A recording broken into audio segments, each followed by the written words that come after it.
So guys, there is no cover up in this. Peter Obi was speaking directly to Tinubu. He was speaking directly to Tinubu because this is not how to be a president.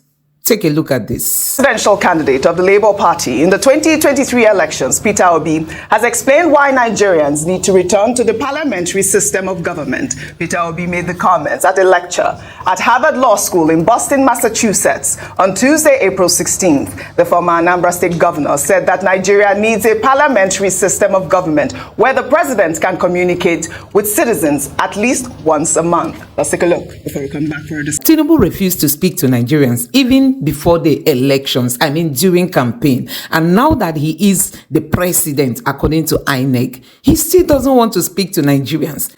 Sometimes his spokesperson come out to give us conflicting information. The presidential candidate of the Labour Party in the 2023 elections, Peter Obi, has explained why Nigerians need to return to the parliamentary system of government. Peter Obi made the comments at a lecture at Harvard Law School in Boston, Massachusetts on Tuesday, April 16th. The former Anambra State governor said that Nigeria needs a parliamentary system of government where the president can communicate with citizens at least once a month. Let's take a look before we come back for a discussion. The presidential system has more pressure in Nigeria today. You have a bad leader, and he stayed there for 4 years. While you have a parliamentary system, we can move a motion of no confidence within 2 or 3 years. And again, if we have a parliamentary system, the president will be a member of parliament. Today, if he elects me as president of Nigeria or governor, I can remove myself entirely from being answerable to the people. Just like a gang of lunatics talking rubbish every day. While if it's a parliamentary system, during the president's question time, he has to answer. He doesn't have to hire anybody to speak for him. A president in Nigeria can decide not to talk to anybody for 1 year. And nobody cares. Because he has hired all these people who will be talking. If you say anything, they call you and they do this. So we need a parliamentary system where the president will be a member of parliament, will be at least one, even if it's once a month, answer the people directly. Because we didn't elect all these gangsters. We elected somebody. And we want the president to talk to us. Not talk to us, to somebody else. Oh, Dr. Bassi, we don't need lunatics and gangsters. Go ahead. Over to you. Look, part of the attempt to find a solution to the crisis we have in our politics in Nigeria has been, interest groups, interested persons, politicians, saying that perhaps we need to take another look at the system of government. Mm-hmm. And that's why recently there have been contributions as to whether it should be parliamentary, which we had in the First Republic, or we should stay with the presidential system of government. This was also one of the major issues during the 2014 National Political Conference. So it's not an issue that will go away. Some people even recommend a combination of both. Some people recommend a confederal system. However, to go straight to the point Mr. Peter Obi was making, he was saying that, look, simply, that a parliamentary system of government will make room for accountability. Because if you are, the prime minister, you'll be a member of parliament. You are just first among equals, as they have in the United Kingdom. Now, he talked about spokespersons, although he didn't name anybody. He referred to them as lunatics and thugs who abuse you when you try to make a contribution. But that in a parliamentary system, the prime minister will be accountable for himself. We see Prime Minister Rishi Sunak during prime minister's question time. Yes. So nobody is coming to explain for him. He will be the one to explain. Absolutely. So I get that point, but Mr. Peter Obi is a presidential candidate. When it comes on people, lunatics and thugs who will abuse you, I don't want anybody to start imagining that they have lunatics and thugs in the Aso Rock presidential villa. Well, don't name anybody as He lunatic. knows who he's talking to. Don't be the one. Don't mention. But don't mention He them. knows who he's talking How do to. you know? Don't mention anybody. I'm not saying I don't know anybody he's talking to. I think it was general. He has left it at the level of innuendo. Just leave it at that. But I don't think it's about the system of government. Yes. I think it's about the accountability that we have in government. All right, perfect. And the way it's being practiced. All right. The fact that you have presidential system of government, but they made electoral debate mandatory.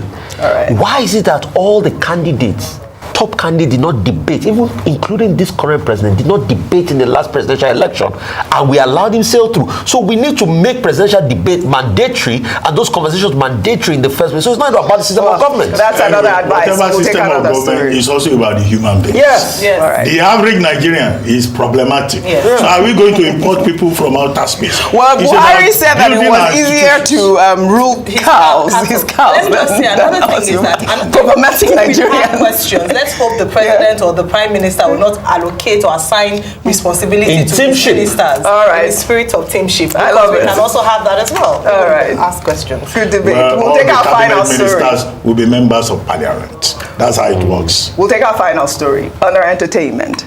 Popular socialite Pascal Ekechukwu, also known as Cubana Chief Priest, on Wednesday reacted to the 10 million naira bill granted him at the Federal High Court in Lagos over allegation of naira abuse. On Wednesday, the Economic and Financial Crimes Commission arraigned the socialite on a 3-count charge of spraying and tampering with naira notes during an event at Eco Hotel on April 13th, to which he pled not guilty.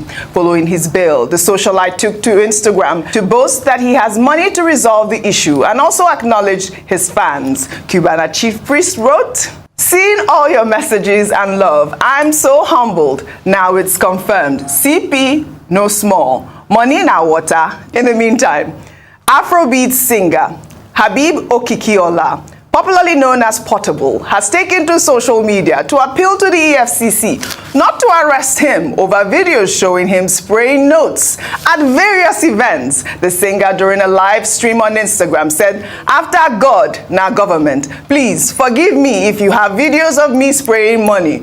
No more spraying of money." I use my money build love.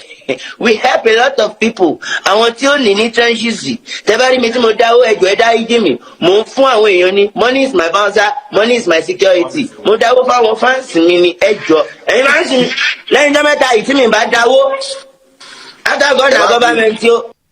The Economic and Financial Crimes Commission wishes to warn members of the public that it is a criminal offense to obstruct officers of the Commission from carrying out their lawful activities. Section 38 of the EFCC Established Act makes it an offense to prevent officers of the Commission from carrying out their lawful duties.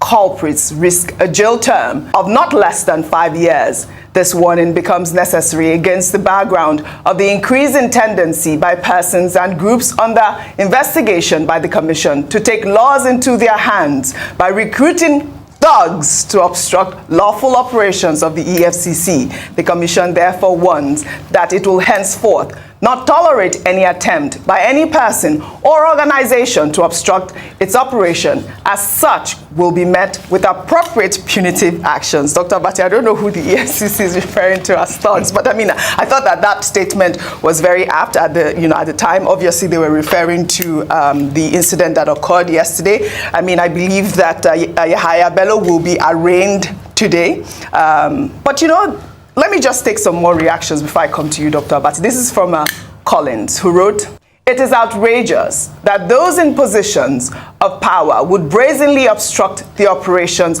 of a law enforcement agency tasked with fighting corruption. This blatant disregard for the rule of law only serves to perpetuate a culture of impunity and undermines the credibility of our justice system. Governor Ododo must be held accountable for his actions, and anyone else complicit in obstructing the EFCC's operation should face severe consequences, including the risk of jail time. Justice must prevail. Hashtag corruption, rule of law." Dr. Abati, I'm trying to get accountability as well, together with Abati. Accountability is so important. Very briefly. There are many dimensions to what is unfolding. Yes. in Kogi State. There are principles, there are legal issues, there are operational issues, there are political issues. I'll try to run through them. Principle. The first principle is that nobody is above the law. The rule of law in Nigeria applies to everybody. Yes. And, you know, any of the agencies that have prosecutorial powers or investigative powers can invite anybody. Number two, when you are a governor or president or deputy governor or vice president, you are covered by section 308 of the 1999 Constitution, which says you enjoy immunity. The moment you are no longer in office, that section 308 does not apply. So you cannot say because, you know, you occupied a certain position, you cannot be, you know, investigated or prosecuted.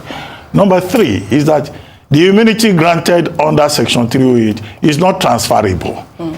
And that applies to Usman Ododo. So when people say it was Governor Ododo who granted immunity to his predecessor, no, there's no such thing. You cannot transfer immunity. But the stories in the papers is that, oh, he was the one that took the former governor out of his house. Number four here is the point being made by the EFCC that under section, is it 38 of the Establishment Act, you cannot obstruct the work of the EFCC.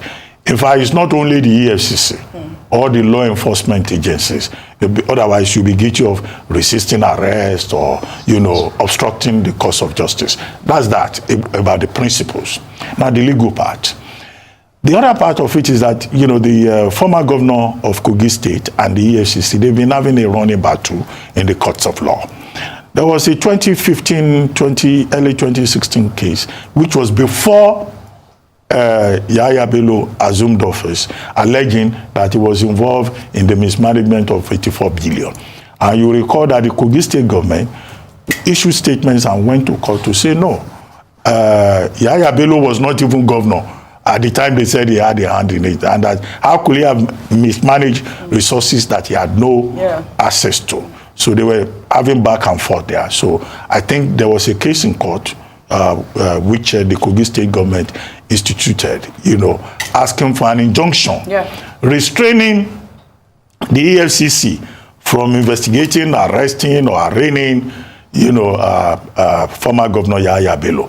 Now, Kogi State government got that injunction, but the EFCC immediately asked for the vacation of that injunction, but at the higher court, at the Court of Appeal.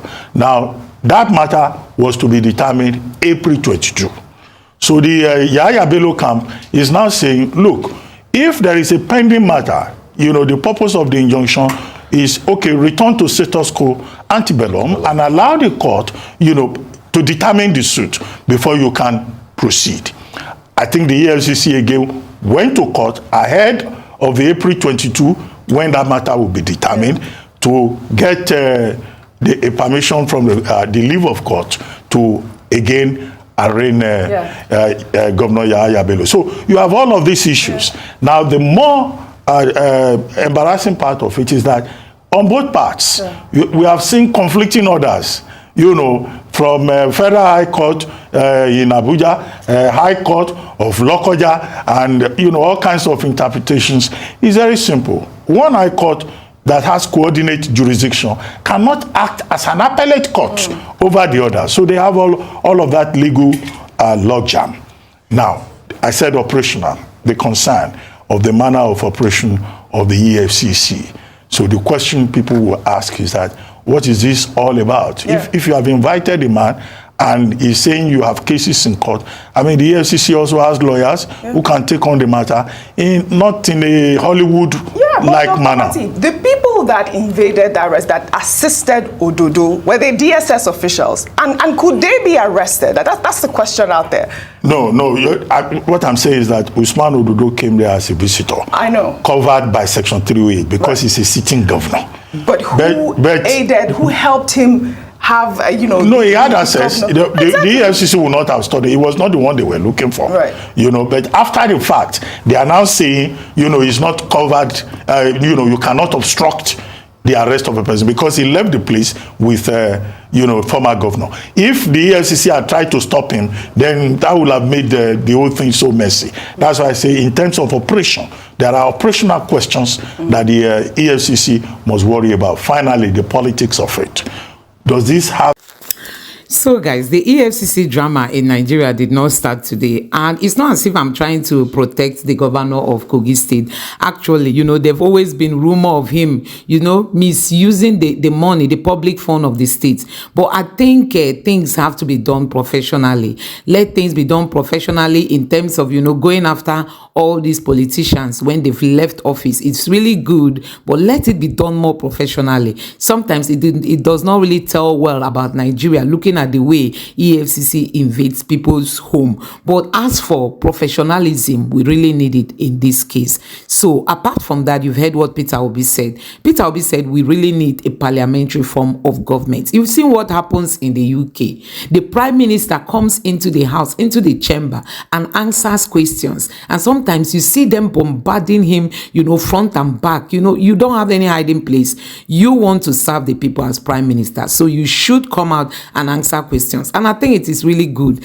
that we have that kind of government, because as it stands now, if Tinubu decides not to talk to Nigerians, in the next 3 years before he even leaves office, he would succeed doing that, and nobody will question him. That's the kind of country we have built, a country where the presidents don't talk to their people. That was exactly what Buhari did during his term, and now Tinubu is still following the same way. When we have these old men who are supposed to be resting in Aso Villa, what do you expect? So guys, let me know what you think about this in the comment section below. Please don't forget to subscribe to the channel and turn on the notification bell.